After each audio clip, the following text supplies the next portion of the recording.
இருடி அவன் வீட்டு பக்கத்துலதான் இருக்கேன். என்ன ஆளை காணா? இத்தனை வருஷம் கரெக்டா நடந்தான், இந்த வருஷம் இப்படி பண்ணிட்டான். சரி, பாட்டு கூப்பிடுறேன் இரு. யோ மாப்பிள்ள, எதுக்கே உனக்கு இந்த வேண்டாத வேலை?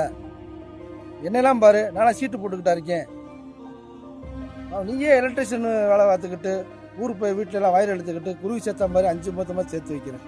அதை போய் இன்னொருத்தனை நம்பி ஏயா கொடுக்குறேன்? ஓமலே நம்பிக்கை இல்லாம நீ இன்னொருத்தனை நம்புற நல்லது செய்வியான்னு எப்படியா செய்வேன்? இந்த 4-5 வருஷம் நல்லாத்தையும் நடந்திருக்கேன். இந்த வருஷம் வேலையை காமிச்சு விட்டியால.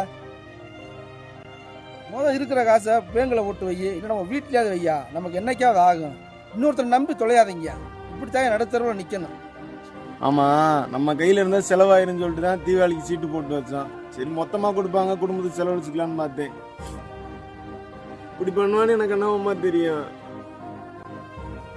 சரி விடு மாப்பிள்ள, இன்னும் ஓடி போனே வரவா போறியா? நீ இருக்கிறத வச்சு ஏதாவது நல்ல நல்ல பிள்ளைகளுக்கு ஏதாவது எடுத்து கொடு. தேவையில்லாம அதை போட்டு மனசை விட்டு குழப்பாத. வா. தப்பு பண்ணிட்டேன் மாமா. இனிமே என் வாழ்க்கையில தீபாவளி சீட்டே போட மாட்டேன் மாமா.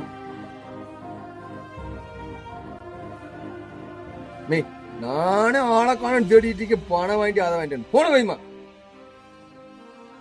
இவரு உன் கூட சீட்டு போட்டவரடா? ஆமா மாமா.